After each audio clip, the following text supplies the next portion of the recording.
নমস্কার বন্ধুগণ, 2024-এর লোকসভা নির্বাচনের আবারও একটি যে বিধানসভা ভিত্তিক ফলাফল, সেই বিধানসভা ভিত্তিক ফলাফল নিয়ে চলে এসেছি। আর আজকের এই ভিডিওতে আমরা জানার চেষ্টা করব পশ্চিমবঙ্গের অন্যতম লোকসভা কেন্দ্র পূর্ব বর্ধমান লোকসভা কেন্দ্রের বিধানসভা ভিত্তিক ফলাফল, অর্থাৎ এই পূর্ব বর্ধমান লোকসভা কেন্দ্রে কোন রাজনৈতিক দল কোথায় কত পরিমাণে ভোট পেয়েছে সেটিই কিন্তু আজকের এই পুরো ভিডিওতে জানার চেষ্টা করব। তো চলো প্রথমেই জেনে নেওয়া যাক এই পূর্ব বর্ধমান লোকসভা কেন্দ্র যে সমস্ত বিধানসভাগুলি নিয়ে গঠিত। তো চলো বন্ধুগণ দেখে নেওয়া যাক এক নজরে এই বিধানসভাগুলির নাম। প্রথমেই রয়েছে রায়না, দ্বিতীয় নম্বরে রয়েছে জামালপুর, কালনা, মেমারি, পূর্বস্থলী দক্ষিণ, পূর্বস্থলী উত্তর, কাটোয়া।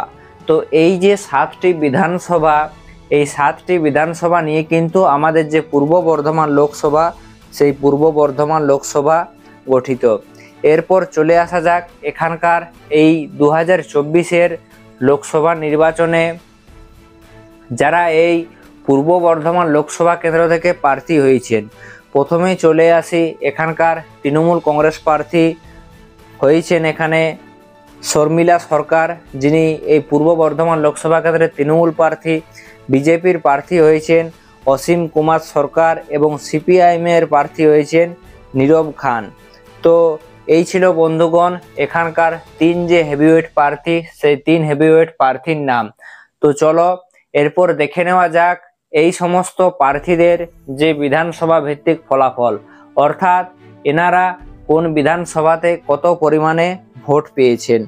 তো চলো প্রথমেই চলে আসি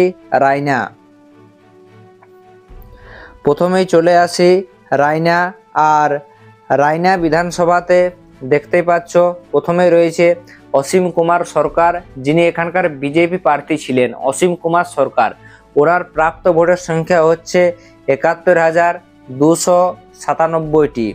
তারপরে রয়েছে জামালপুরে উনি পেয়েছেন 68,938টি ভোট।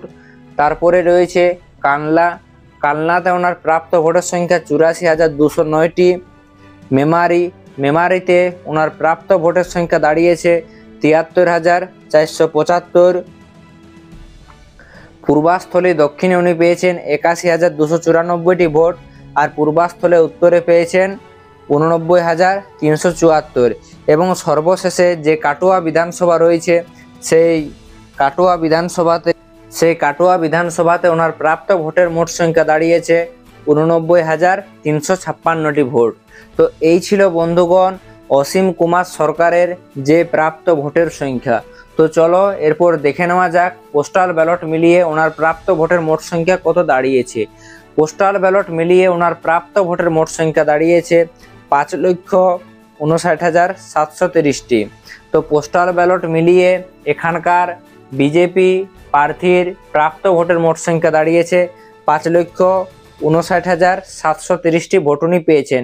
এরপর চলে আসা যাক এখানকার সিপিআইএমের প্রার্থী নীরব খান, ওনার প্রাপ্ত ভোটের সংখ্যা কত পরিমাণে, কোন বিধানসভায় উনি কত পরিমাণে ভোট পেয়েছেন। রায়নাতে উনি পেয়েছেন 32,404, জামালপুরে 26,536, কালনাতে পেয়েছেন 20,841, মেমারিতে 28,870, পূর্বস্থলী দক্ষিণে 21,021টি, পূর্বস্থলী উত্তরে 23,112টি, কাটোয়াতে 23,574টি।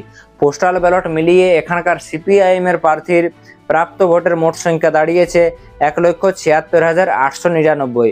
এরপর চলে আসা যাক বন্ধুগণ এখানকার তৃণমূল কংগ্রেস প্রার্থী শর্মিলা সরকারের প্রাপ্ত ভোটের সংখ্যা, কোন বিধানসভাতে উনি কত পরিমাণে ভোট পেয়েছেন। প্রথমেই রয়েছে রায়না বিধানসভাতে উনি পেয়েছেন 1,14,862টি ভোট। জামালপুরে উনি পেয়েছেন 1,05,306টি ভোট। কালনাতে ওনার প্রাপ্ত ভোটের সংখ্যা 94,368টি। মেমারিতে উনি পেয়েছেন 1,06,306টি। পূর্বস্থলী দক্ষিণে পেয়েছেন 1,02,656টি ভোট। পূর্বস্থলী উত্তরে পেয়েছেন 92,612টি ভোট এবং কাটোয়াতে ওনার প্রাপ্ত ভোটের সংখ্যা দাঁড়িয়েছে 1,01,771টি ভোট।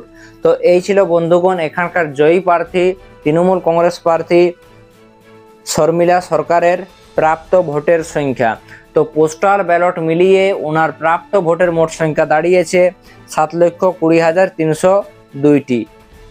তো এই ছিল বন্ধুগণ আমাদের পূর্ব বর্ধমান যে লোকসভা কেন্দ্র রয়েছে সেই পূর্ব বর্ধমান লোকসভা কেন্দ্রের বিধানসভা ভিত্তিক ফলাফল।